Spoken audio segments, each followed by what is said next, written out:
estou muito animada com a doutora Jaqueline. Vamos falar sobre recém-nascido. Vamos falar sobre mitos e verdades. Afinal, todo mundo sempre tem alguma dica, né, para compartilhar. E algumas dicas, com o avanço da medicina, com o passar do tempo, se tornaram mitos. E hoje nós vamos desvendar o que funciona e o que não funciona em relação aos cuidados com o recém-nascido. Seja bem-vinda, doutora Jaqueline. Obrigada, Pamela. É uma alegria estar aqui com vocês novamente. E estou muito feliz também. Esse é um tema que me interessa demais, né? Você pode imaginar. E eu também tenho muitas dúvidas. Perfeito. E eu quero começar logo com a primeira pergunta que nós separamos, que é relacionada à temperatura.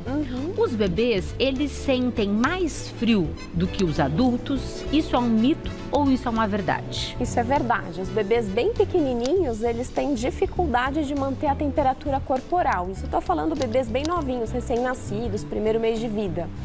Então, eles precisam de um pouco mais de agasalhamento do que uma criança mais velha ou um adulto. Mas isso não significa que a gente deva encapotar o bebê em qualquer circunstância. A gente tem que perceber qual a temperatura do meu ambiente, principalmente como o meu bebê está. Quando a gente for conferir se o bebê está com frio ou está com calor, a gente vai colocar a nossa mão no peito e nas costas do bebê, que é onde realmente a gente consegue perceber. Se está suadinho, ele está um pouco encalorado, e se está gelado, ele está com frio, ou vou aumentar o agasalhamento.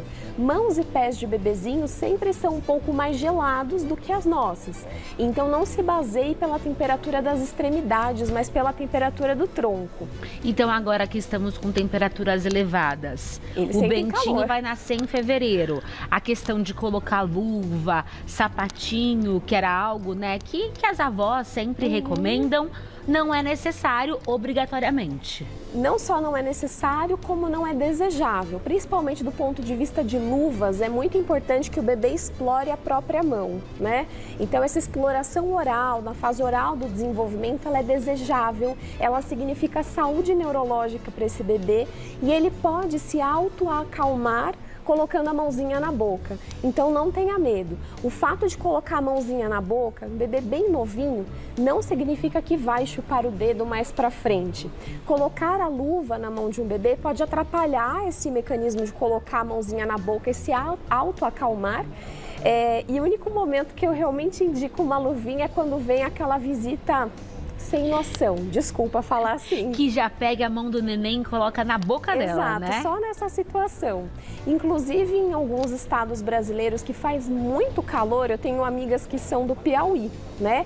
E ela falou que lá os bebês frequentemente ficam só de fralda, recém-nascidos, só de fralda, porque é tão quente, que você coloca um pouquinho de roupa, eles já começam a transpirar. Então, para checar, a gente coloca a mão no peito e nas costas do bebê. No comecinho você vai ficar insegura, você vai falar, ixi, será que tá bom, será que não? Tem bebês um pouquinho mais calorentos, outros mais friorentos. A minha dica inicial é tentar colocar uma camadinha a mais. Então você tá bem de manga curta, coloca uma manga comprida.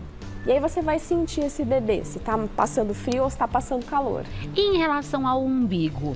O umbigo do bebê deve ser coberto com moeda até que ele caia, que é algo que muitas pessoas falam também, que a gente tem que pôr uma moeda e envolver essa moeda para que esse umbigo caia de uma forma correta. Isso é mito ou verdade? Por favor, não façam. O umbigo, ele é muito delicado. Ele pode ser uma porta de entrada para infecções mais graves, então é importante que a gente cuide muito bem da limpeza desse umbigo. E uma moeda, por mais que a gente lave ela é um fator de contaminação. Outro ponto é que se eu enfaixar a barriga de um bebê ou segurar essa barriguinha com uma moeda, a respiração do bebê ela é abdominal. Então ele precisa dessa movimentação livre do abdômen para respirar bem. Então eu posso sim levar dificuldade respiratória no bebê pelo simples fato de enfaixar o abdômen dele. Então o cuidado com o umbigo ele é mais simples do que se pensa. É só com álcool? Existe uma recomendação atual da Sociedade Brasileira de Pediatria que em condições de higiene dentro do que a gente espera. Então, o uso de clamp estéreo na hora para clampear o coto umbilical, uma família com boas condições sociais, nem de álcool precisaria. Olha! Então, a lavagem poderia ser apenas com água e sabão, né, no banho, e em cada troca de fralda que existe um risco um pouco maior de contaminação pela urina e pelas fezes, a gente lavaria com água e sabão. Mas assim, se você tá um pouquinho ressabiado, quiser usar o álcool 70, que frequentemente é apresentado na maternidade, o cuidado com o álcool 70, também não vejo problema algum. Só que é importante que esse coto umbilical seja limpo e arejado. Então, depois que você aplica um álcool 70 ou lava com água e sabão, você faz o processo de secar esse coto umbilical. Pode ser com o próprio cotonete ou com uma fraldinha de pano, uma fraldinha de pano. E aí você dobra a fraldinha para que o coto umbilical fique para fora. Ele vai ficar arejado dessa forma. É o oposto do que antes era sugerido com a moeda e a faixa, né? Exato. E sobre dormir? Dormir de barriga para cima aumenta os riscos de o bebê regurgitar e engasgar? É pelo contrário, tá? Aqui eu quero dar um parênteses, tá, gente? Eu sei que o filho da fulana dormiu a vida inteira, desde bebezinho de bruços e nada aconteceu. O filho da ciclana também dormiu de lado e nada aconteceu, ficou tudo bem. Mas o que eu tô falando não é a Jaqueline falando. É a Sociedade Brasileira de Pediatria, a Academia Americana de Pediatria, enfim, a Sociedade de Pediatria. É a evolução da pesquisa. Dizem que, cientificamente comprovado, dormir de barriguinha para cima é a posição mais segura para o bebê. Mais segura que de lado, mais segura que de barriga para baixo. Por quê? Porque a nossa via aérea ela é anteriorizada. Então, se eu fizer aqui uma avaliação, ó, a gente vai ter a coluna, a gente vai ter o esôfago e depois, mais para frente, a via aérea. Quando o bebê está deitado e ele regurgita, então vem pelo esôfago, se ele está de barriguinha para cima, é menos provável que esse conteúdo caia para frente, é mais provável que ele volte a descer. Enquanto que se o bebê está de barriga para baixo, o conteúdo volta pelo esôfago e tem mais chance de cair na via aérea. Ele pode sufocar, então. Exato. Então, é o contrário do que a maioria das pessoas imagina. Como eu falei, vocês vão conhecer pessoas que botam o bebê para dormir em outras posições. Pessoas que já não estão tão atualizadas, que vão orientar em outras posições, sim, eu sei, mas lembra que são os estudos que nos dizem. Então, sim, a posição mais estável é de barriguinha para cima. E de lado, qual é a questão? Lado é uma posição instável. Ele pode tanto tombar para ficar de bruços, como ele pode tombar e ficar de barriga para cima. E aí eu quero fazer um alerta. O fato de dormir de barriga para cima, do ponto de vista de desenvolvimento motor, ficar de barriga para cima não é tão estimulante. Durante o dia, quando o bebê está acordado, a melhor posição para um bebê, quando não está no colo, quando não está sendo amamentado, quando ele está acordado e bem disposto, é ficar de bruços em um tatame. Isso, inclusive, fortalece o pescocinho, né? Que eles tentam olhar. É o famoso tummy time, né? Que é tão orientado... Aqui esse pequeno fazendo exatamente isso. Então, logo no começo da vida, as primeiras semanas de vida, você percebeu que seu bebê, quando está acordado, está bem disposto, não está mamando, enfim, está bem, você coloca ele de barriguinha para baixo. Sim, eu sei, os primeiros dias, parece que esses dias nunca chegarão. Só existem 3 fases no começo, que é dormindo, chorando e mamando. Mas em pouco tempo o bebê começa a ter esse período acordado e bem disposto, então a gente coloca no chão de bruços, para que ele treine realmente a força cervical, a parte do dorso, e ele consiga, enfim, se mexer bastante. É por isso também que a gente deve estimular isso no tatame, né? E não em superfícies moles. E na hora de dormir, o bebê pode utilizar travesseiro? Inclusive, há alguns travesseiros que são anatômicos, que falam que ajudam a não deformar a cabecinha do bebê. Isso funciona? Nada disso tem evidência científica e a gente sabe que qualquer coisa colocada em um berço de um bebê pequenininho pode levar a sufocamento. Inclusive os enfeites. Exato. Aquele kit berço bonito com rolos, lacinhos, não use. Novamente, a vizinha colocou, deu tudo certo, mas não é a recomendação, tá? O ideal é que seja um berço muito simples. É o colchão, o lençol elástico e o nenê sobre ele. Esse é o berço seguro para a gente oferecer um sono seguro para o nosso bebê.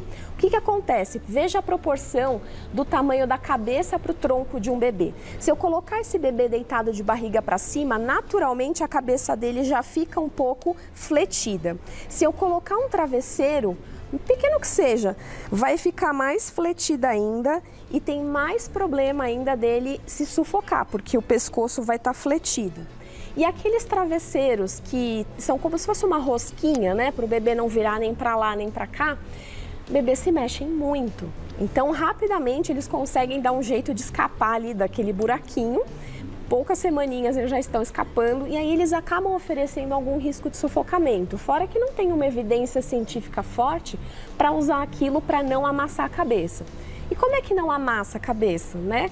O bebê, ele naturalmente vira de um lado para o outro. Sozinho? Sozinho. Se o meu bebê está preferindo olhar muito mais para um lado do que para o outro, seja quando eu coloco de barriga para cima, seja quando eu coloco de bruços, isso não é normal. Eu tenho que avisar o pediatra. Pode haver uma contratura miofacial, ou seja, do músculo ou da fáscia do músculo, que faça ele ficar encurtadinho e preferindo olhar mais para um lado do que para o outro. E isso tem tratamento.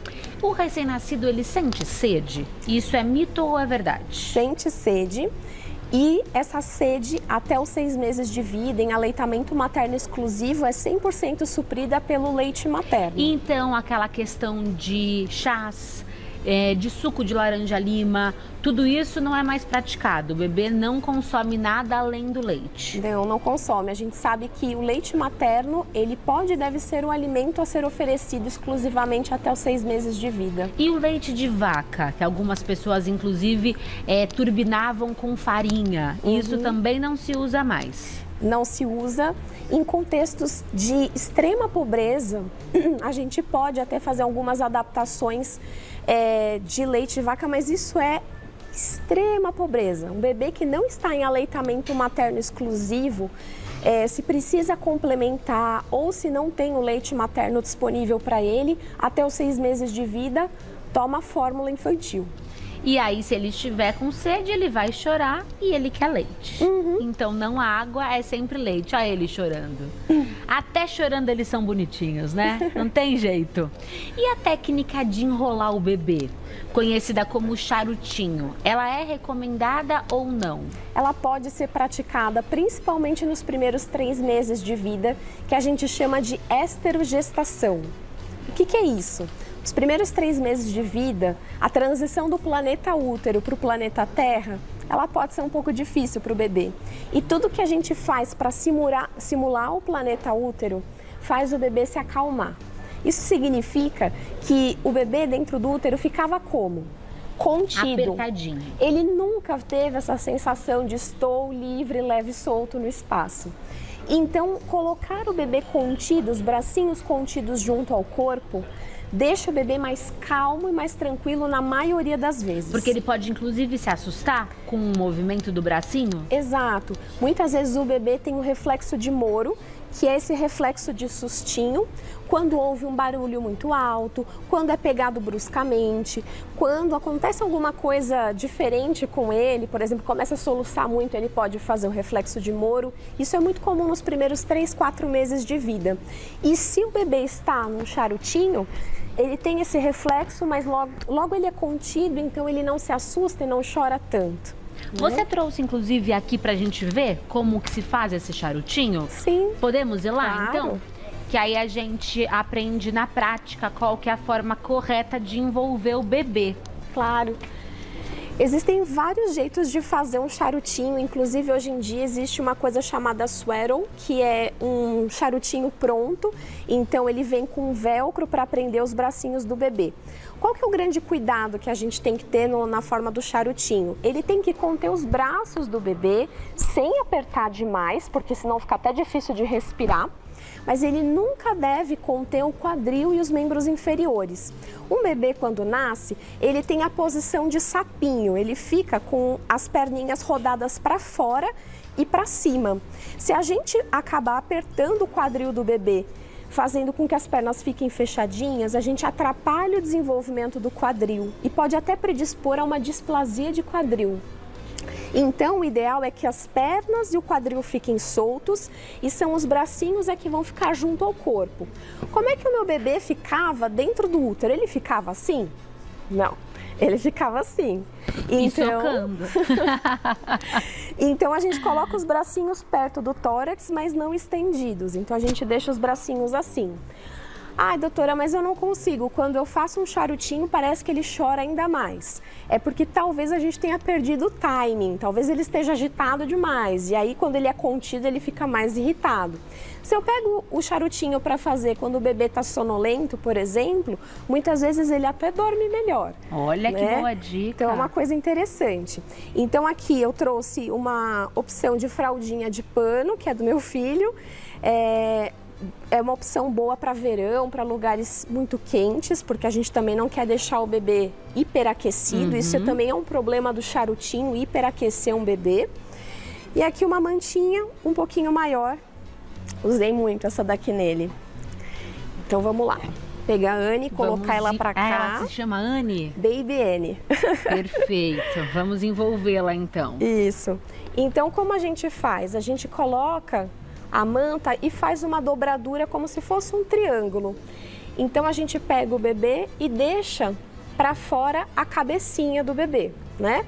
Então a gente coloca os bracinhos junto ao corpo, pega essa ponta, traz aqui junto e depois faz a outra ponta e coloca junto aqui. E aqui embaixo tá tudo soltinho. E tudo soltinho, exato.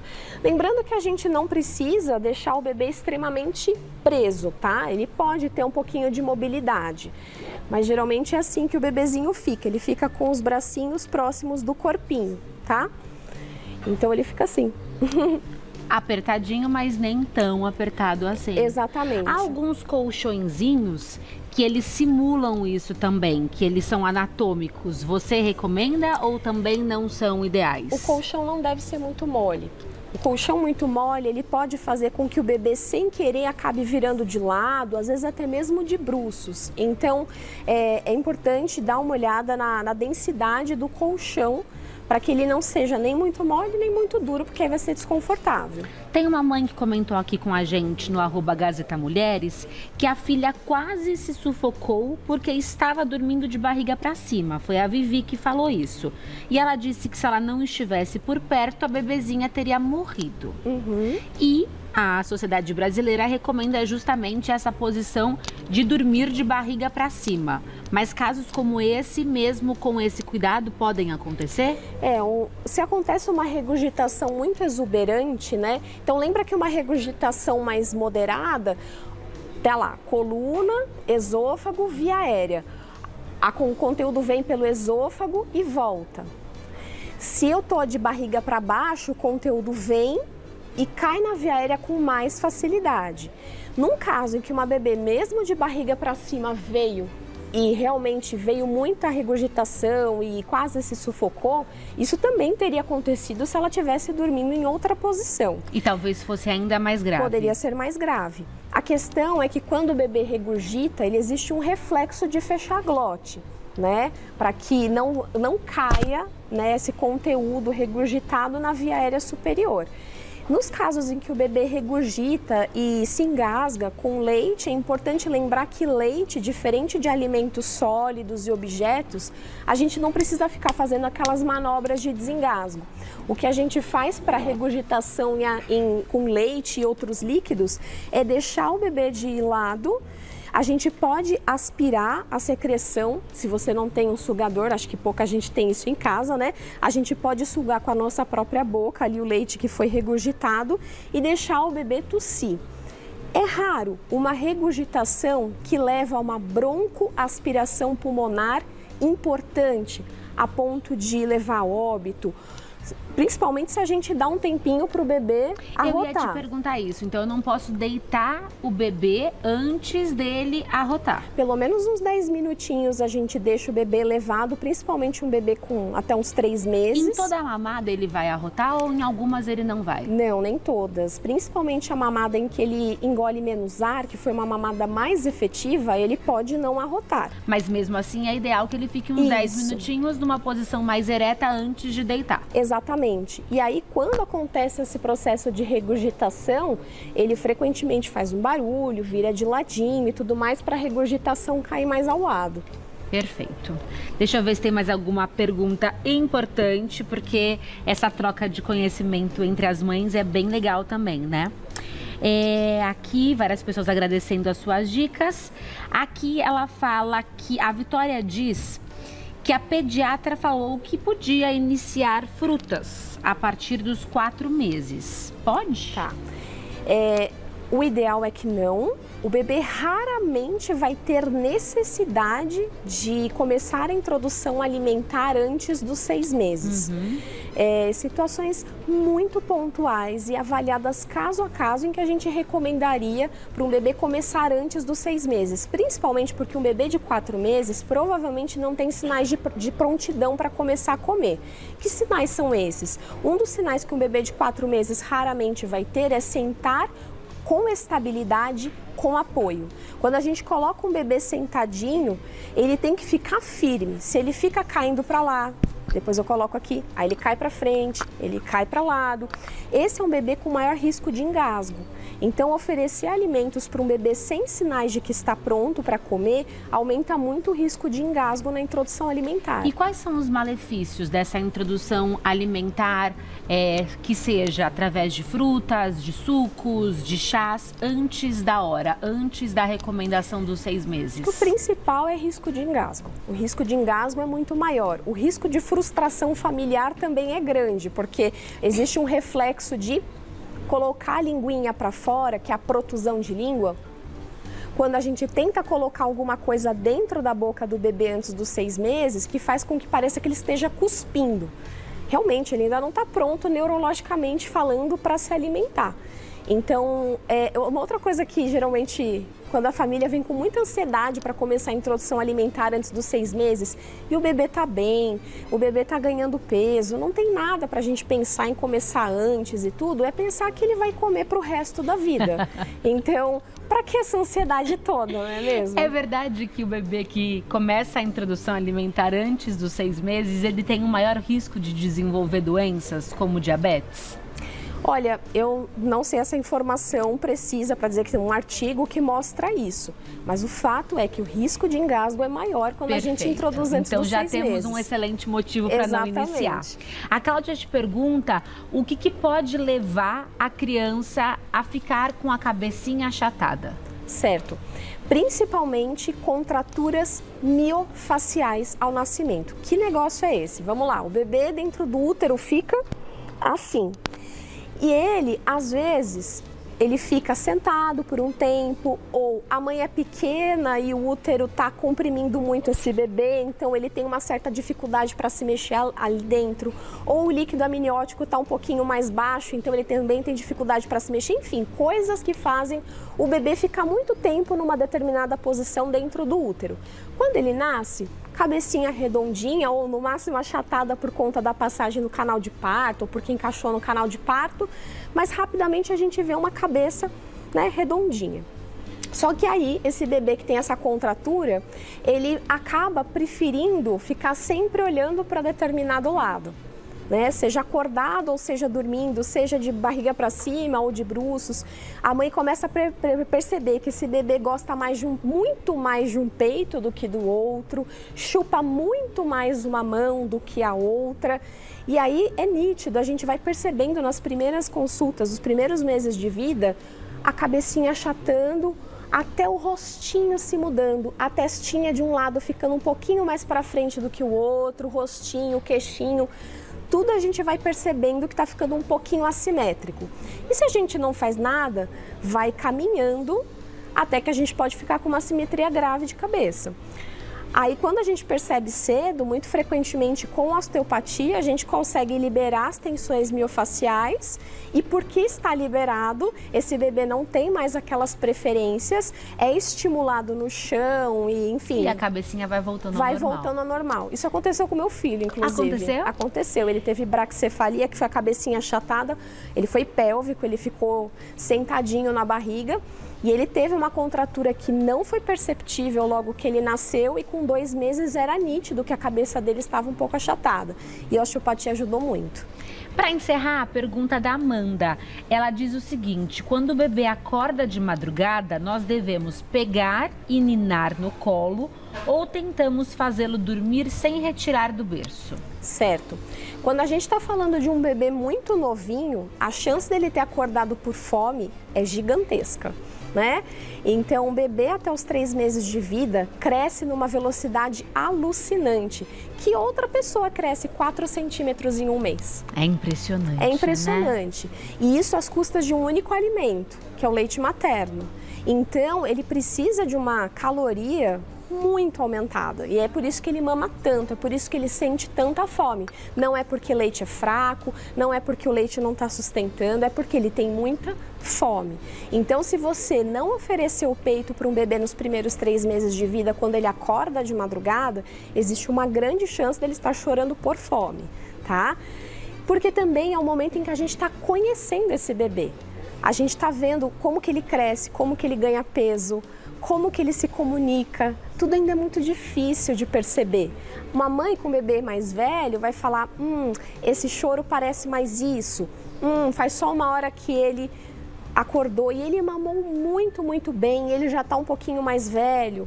Então, às vezes ela consegue dar um colo, pedir para o pai pegar no colo e, enfim, não dar o peito, né? Mas quando é muito novinho, a dica realmente é colocar no peito. Eu sei que é cansativo, mas não é para sempre. Normalmente é fome, né? E todo mundo fala que passa rápido e que a gente tem que aproveitar. Então, um passo de cada vez. Doutora, foi um prazer recebê-la mais uma vez. Você aí de casa encontra mais informação no @DRA Jaque Santin. @DRA Jaque Santin, Jaque com C-K-I-E, Santin com M. Muito obrigada, Obrigada a você, Pamela. Deus abençoe sua hora, seu parto e que Bento chegue com saúde. Muito obrigada, de coração. Obrigada. Tão emocionante, gente. A gente vai entrando assim na reta final da gestação. Tudo emociona, sabe? As dicas emocionam.